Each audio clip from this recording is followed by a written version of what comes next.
Mungkin dari aku mau tanya sedikit kali ya. Ini untuk ya sebagai mewakili maba-maba lah gitu. Jadi aku mau tanya gini, masih relevan nggak sih untuk jurusan IT di tahun-tahun ke depan gitu? Apalagi kan sekarang ini digadang-gadang oleh Jensen Huang bahwa jurusan IT ini udah nggak relevan lagi.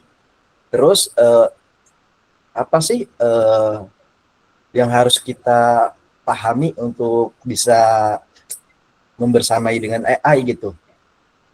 Mungkin itu aja sih yang ditanyain dulu. Boleh ke Arif atau Pak Budi dijawab? Em, masih jawab kalau jawaban pendeknya ya masih relate karena zaman bakalan berubah. Nanti computer science mungkin kurikulumnya bakalan berubah kayak I don't know mungkin gimana tentang AI, gimana tentang AI prompting atau kedepannya ini kan tiap tiap bulan, tiap 3 bulan, tiap 6 bulan ada hal yang baru tuh.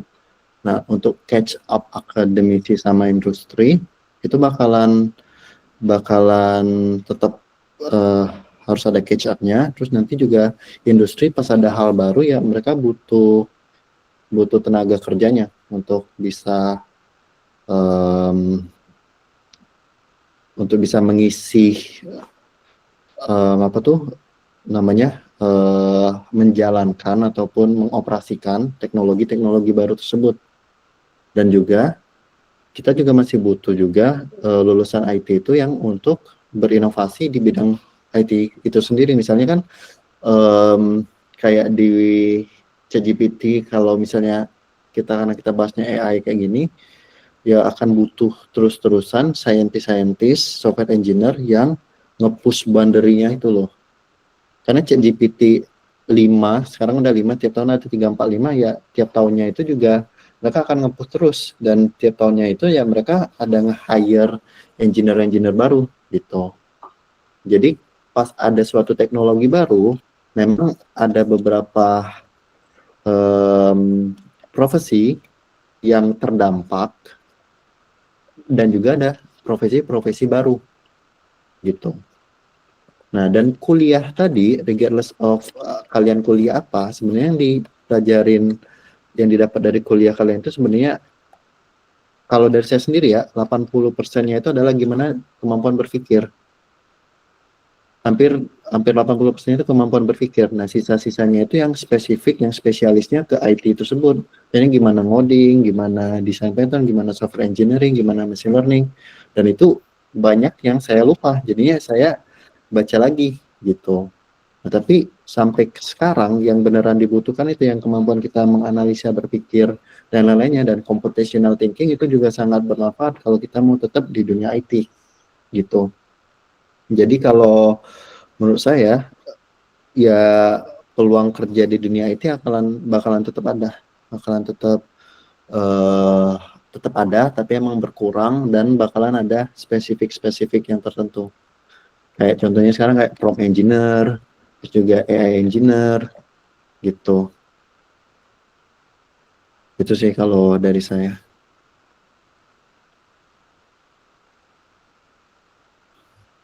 Ya, saya pribadi cukup setuju sih dengan statement Mas Arief ya. Eh, Computer science related study itu masih sangat relevan kalau menurut saya. Dan ya job opportunity-nya juga masih good. Walaupun kalau baca postingan-postingan tuh seringkali bikin kita khawatir gitu. Wah, ya, computer science degree sudah nggak relevan gitu kan ya. Ya, tapi kalau bagi saya pribadi masih highly relevan. Tadi juga ada something yang very interesting yang di-highlight oleh Mas Arief. Uh, karena in the end of the day, apapun bidang studi kita sebenarnya, um, yang paling penting adalah proses belajar itu sendiri. Ya. Jadi salah satu skill yang perlu dikuasai oleh every students dan make sure itu dikuasai dengan baik sebelum mereka lulus. Ya. Karena untuk lulus tuh nggak harus kompeten ya, unfortunately ya. Ini bitter fact sih kalau menurut saya. Bedakan antara lulus dengan kompeten ya. Itu seringkali lulus itu nggak menjamin kompetensi. Tapi ya buat teman-teman yang masih student saya menjalani studi, ya make sure bahwa lama menjalani studi, salah satu skill yang wajib banget dikuasai adalah skill untuk belajar dan skill untuk mengajari diri sendiri. Itu adalah skill yang menurut saya sangat-sangat penting sekali. Karena in the end of the day ketika teman-teman bekerja, terutama saya di bidang software engineering, kita tuh pasti akan terus mempelajari hal-hal baru. Dulu waktu saya kuliah, nggak ada yang namanya machine learning. Adanya apa, expert system gitu kan, isinya eval if else gitu kan ya. Dulu waktu saya kuliah, belum muncul tuh namanya clean code ya, istilah clean code belum muncul gitu kan ya. Robert C. Martin waktu itu belum ngomongin clean code gitu kan ya, dia juga masih struggling dulu ya kayaknya ya. Sekarang kan clean code. Python dulu belum populer gitu kan, sekarang Python populer. Istilah data science dulu belum ada, data mining dulu belum ada istilahnya gitu kan, sekarang istilah-istilah itu udah muncul. Dulu yang namanya lulusan IT kerja prospek karirnya jadi programmer gitu kan. Sekarang kan macam-macam tuh, ada front end developer, front end engineer, ada UI UX engineer, ada product engineer ya. Role-role kayak gitu dulu belum ada di zaman saya. Gitu. Dan ya itu in the end of the day ya kita harus adapt nantinya. Makanya skill yang menurut saya penting banget adalah skill untuk belajar dan ngajari diri sendiri dan cari tahu ya. Oh saya itu lebih strong kalau belajar dengan cara apa misalkan, dan itu yang paling penting gitu. Itu sih kalau menurut saya. Mungkin Pak Dodi nih bisa namanya juga, silakan.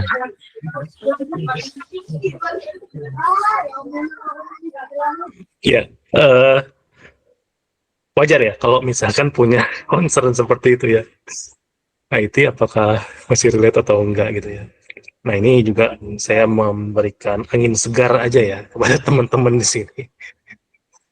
Memang saya sering baca-baca jurnal-jurnal ya yang terbaru. Terus setiap ada publikasi dan seterusnya itu selalu ada pembahasan keilmuan baru. Bukan keilmuan baru ya, tapi pengembangan keilmuannya. Contoh aja misalkan di security itu yang lagi hype itu adalah tentang quantum cryptography. Ya kan? Tiba-tiba muncul istilah itu, ini apa gitu ya? Kok muncul? Padahal dulu sama tadi kasusnya dengan Pak Budi gitu ya. Dulu tuh kita cuma belajar kriptografi doang, asimetris, simetris, gitu kan? Klasik, modern. Tapi sekarang ada istilah lagi yang baru. Artinya apa? Artinya kalau kita bicara keilmuan itu akan selalu tumbuh. Apalagi di computer science. Ya, itu yang pertama. Yang kedua adalah saya sering datang-datang ke expo-expo industrial. Sering ngobrol di booth-booth, misalkan kayak di pertanian misalkan ya. Itu ada salah satu universitas di Jogja yang mereka bikin drone buat apa namanya, bukan nyemai, nyiramin pupuk, tapi sudah otomatis. Ya, tinggal dipetakan sebuah areanya, nanti dibikin jalurnya, nanti drone-nya akan ikut sesuai dengan jalur tersebut. Ditanya segala macam, ini belajarnya kamu dari mana? Kamu dari kampus mana? Oh ini. Fakultasnya apa? Pertanian. Emang di pertanian diajar IT? Iya. Mereka sudah belajar IT. Mata kuliahnya ada mata kuliah IT di sana. Ya. Nanya lagi di bagian perikanan. Kamu belajar IT juga nggak di sana? Ada kok Pak, mata kuliahnya ada, walaupun pilihan. Sehingga, kenapa lagi harus ada prodi? Kalau misalkan saya di teknik informatika misalkan ya, ngapain lagi ada prodi informatika? Kalau di teknik mesin, di perikanan, di pelayaran, dan segala macam sudah punya mata kuliah tentang IT. Kalau dulu, kita, ya ini saya sendiri yang ngerasa ya, kalau dulu ketika saya belajar IT itu serasa proud gitu. Anjir, saya paling jagonya di IT gitu ya. Segala bisnis pasti akan berakhir di IT segala macam. Mikirnya kayak gitu. Tapi sekarang malah kebalik. Ternyata dunia itu luas. Ya. dunia itu luas sekali. Ketika saya datang ke expo-expo penjurusan itu, saya ngerasa paling kecil di sana. Astaga, ternyata saya cuma berada di kandang doang gitu loh. Di luar itu masih banyak banget. Nah, tapi base-nya ternyata kita ambil positifnya adalah hampir semua, saya nggak bilang semuanya sekarang ya, tapi kalau ujungnya nanti, eh, IT tetap akan terus dipakai. Saya sering ngajarin ada namanya piramida, eh, intinya dia adalah layer-layer hierarki dari sebuah IT ya, perkembangan IT. Ya, mulai dari komputer yang zaman dulu gitu ya, mainframe segala macam, ya, kemudian naik lagi ke atas zamannya internet, internet udah stable, kemudian naik lagi ke zamannya apa segala macam, terus sampai mengkerucut di terakhir itu adalah AI. Titik terakhir di puncak itu adalah AI. Sekarang kita heboh-heboh tentang AI, kalau menurut saya ya, punten kalau misalkan saya ini pandangan saya subjektif aja ini, Mas. AI yang sudah ada segala macam sekarang ini itu adalah baru langkah awal, ya, baru langkah awal untuk perkembangan atau menuju titik puncak AI-nya. Jadi teman-teman yang kuliah di IT jangan khawatir gitu, ya. Itu pasti akan kesananya akan semakin relate kok. Jadi ya itu buat saya sih, ya tambahan sedikit supaya semangat buat belajar IT-nya, terutama di AI-nya. Jadi kok pengen di AI ya, itu akan lebih fokus, lebih bagus buat prospek, ya prospek ke depan itu dong. Oke, terus satu lagi nih, apa aja sih yang harus kita siapin untuk ibaratnya itu untuk masa depan kita lah sebagai ya untuk yang mahasiswa baru ini atau yang siswa-siswa yang masih SMK atau SMA untuk menentukan karirnya dia yang sudah didominasi oleh AI itu. Jadi apa sih yang harus disiapin gitu? Entah itu di bidang teknologi atau di manapun itu. Jadi apa aja yang harus dipersiapkan?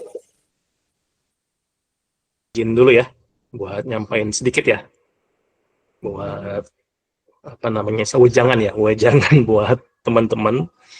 Kalau saya selalu ngasih tahu ke mahasiswa itu ada tiga faktor utama yang, tapi non ini ya, bukan bukan hard skill ya, yang saya tekankan ke anak-anak, tapi lebih ke soft skill-nya. Yang pertama itu adalah problem solving.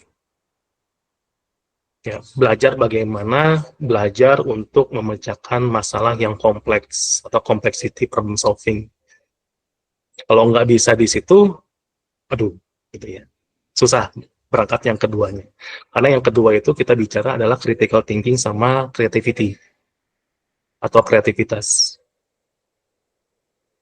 Ya, karena jarang banget, bukan nggak ada sama sekali ya, tapi kalau mahasiswa yang di saya, termasuk mudah-mudahan yang lain nggak gitu ya, beberapa mahasiswa di saya ada case-nya itu adalah ya tadi yang saya bilang tidak bisa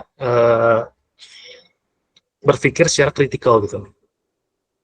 At least mereka jarang sekali nanya why, kenapa, mengapa gitu loh. Ketika saya ngajar segala macam, ada pertanyaan, silence. Kan bingung saya ya. Ngerti nggak? Silent. Oke, ngerti ya? Ada yang nggak ngerti? Silent. Oke. Terus saya harus gimana? Paksa satu-satu gitu ya. Kamu harus nanya. Nggak gitu kan. Ya. Jadi critical thinkingnya gitu. Kadang-kadang saya mancing, kasih pertanyaan atau menjelaskan punten ya, dalam tanda kutip yang salah gitu ya. 1 tambah 1 sama 3. Oke, paham? Paham, Pak. Ya. Agak susah gitu. Nah, kemudian kalau misalkan critical thinking-nya sudah terbentuk, kemudian kreativitasnya sudah terbentuk, barulah yang ketiga itu kita bicara tentang yang namanya kolaborasi. Ya, komunikasi sama kolaborasi.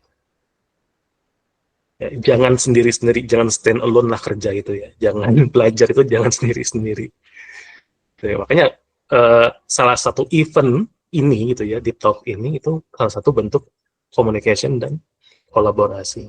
Jadi sharing gitu, belajarnya dari situ. Karena pengalaman saya sendiri, salah satu cara belajar saya yang menurut saya efektif buat saya pribadi itu adalah ngobrol, sharing kayak gitu. Bikin komunitas, ya.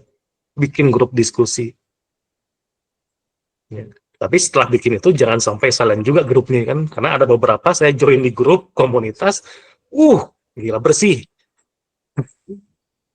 chat pun nggak ada sama sekali chatnya gitu. Ya itu ya, jadi ya ini buat ini aja, buat pegangan, buat persiapan buat teman-teman tadi gitu ya, problem solving, kemudian tadi critical thinking sama kreativitasnya sama kolaborasi dan komunikasi. Ini tiga domain ini yang saya sering tekanin. Mungkin Mas Arif sama Pak Budi bisa nambahin lagi ya, enggak?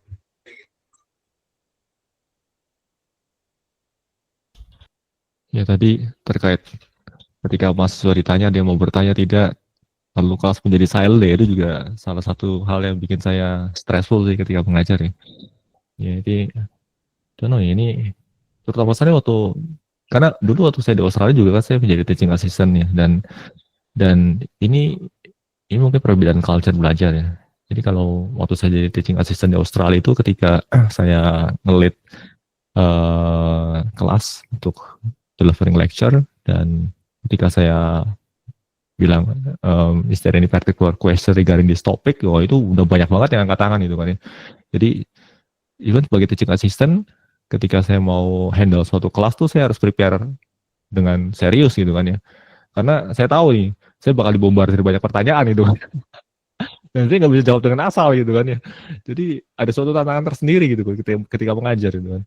Tapi ya itu ketika balik ke Indonesia, ya ketika saya melontarkan is there any question, ya silent gitu kan ya. Ya ini I don't know ya. Ini juga sesuatu hal yang bikin saya stressful sebenarnya ketika mengajar ya. So ya, I mean ya, tapi saya juga nggak tahu ya gimana cara memformulasi dan membenahi ini ya. But ya, anyway, terkait dengan tadi ya, what is the best one of the advice yang bisa saya berikan ke teman-teman yang mungkin masih belajar sekarang ini adalah ya, try to be practical aja dengan apa yang sudah teman-teman pelajari, karena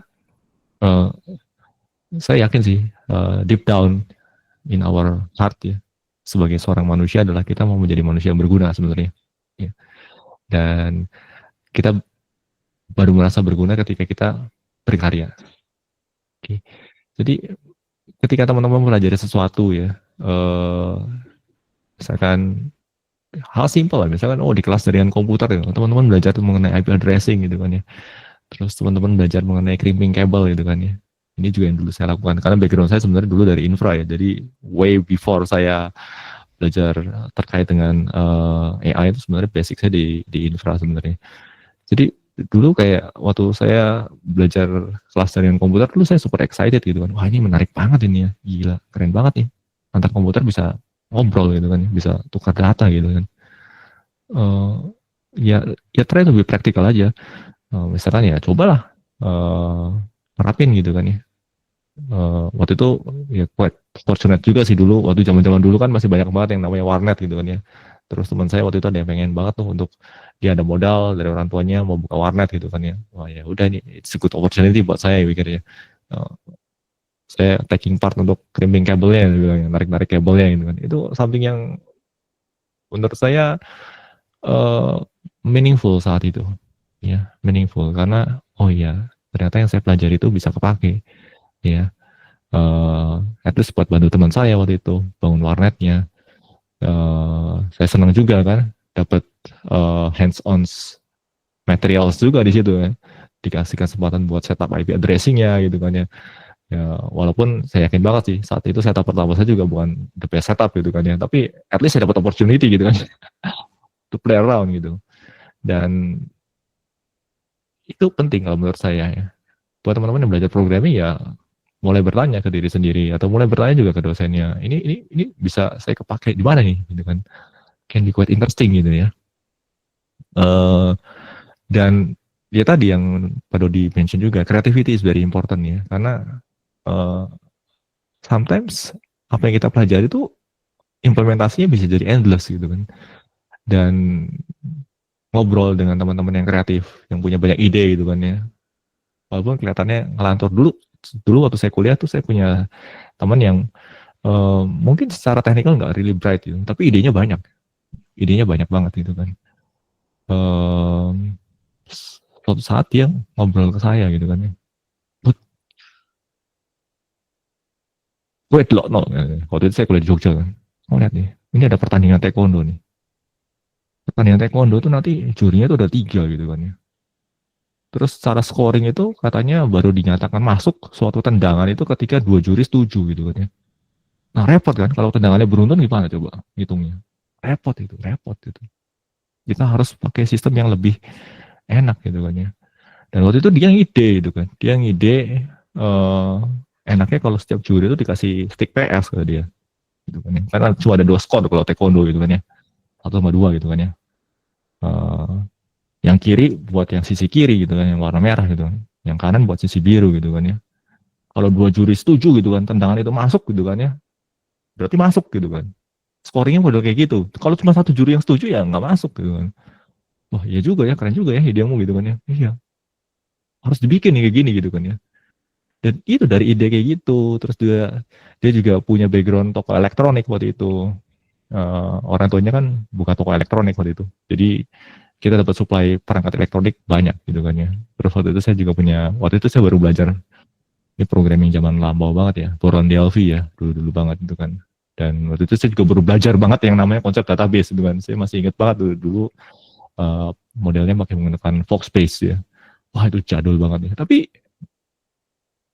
seneng gitu kan. Oh iya juga ya bisa dibuat kayak gini gitu. Walaupun setup foto itu berantakan juga gitu kan. Karena kita belum belajar mengenai yang namanya latensi, terus interferensi di jaringan elektronik gitu kan ya. Ya agak kacau sistemnya. Tapi itu bisa solve something gitu kan. Gitu. Jadi kalau menurut saya sih ya build something gitu. Apalagi buat teman-teman yang masih kuliah gitu kan. Itu kreativitinya biasanya gila-gilaan gitu kan. To be honest, creativity saya sekarang ini nggak segila dulu gitu kan. Unfortunately ya, sering bertambahnya usia ternyata creativity menurun gitu kan. Ini sesuatu hal yang saya benci dari menjadi tua ya. Creativity-nya menurun, tapi kalau masih muda tuh creativity-nya gila banget lah, endless banget ya. Jadi that's your asset gitu kan. Dan pakai itu, be brave ya. Be brave, berani lah ya. Jangan pernah takut. Ya. Do a lot of mistakes, mumpung masih muda ya. Do a lot of mistakes ya. Jangan pernah takut untuk membuat banyak kesalahan. We learn from the mistakes loh ya. Jadi, we learn from the mistakes. Kalau kita nggak melakukan kesalahan, kita nggak pernah belajar nantinya. Kita nggak pernah dapat feedback gitu. Kalau kita nggak melakukan kesalahan, ya, kalau kita nggak pernah dimarahi gitu kan, gara-gara kesalahan dan ketololan kita, ya kita nggak pernah dapat feedback ya. So be brave aja. Gitu. Terus another things ya tadi yang sempat saya mention juga, take opportunity untuk internship. Ya, saya banyak banget ketemu dengan beberapa university student yang mereka apply for internship dan ya lolos waktu itu seleksinya dan joining ke tim saya dan ya saya bisa melihat bagaimana mereka bertumbuh dan mereka learn a lot of things dari real world scenario ya dan ya kita sendiri sebagai tim machine learning di company kami ya kami merasa senang juga ya tadi yang sempat Mas Arif mention ya, kita juga punya responsibility loh. Ya walaupun kita di industri ya kelihatannya, oh ini mah profit oriented ya. Tapi kita punya responsibility juga untuk harnessing the new generation of machine learning engineer, AI engineer. Gitu. Jadi ya take opportunity untuk internship. Itu aja sih kalau dari saya. Thank you.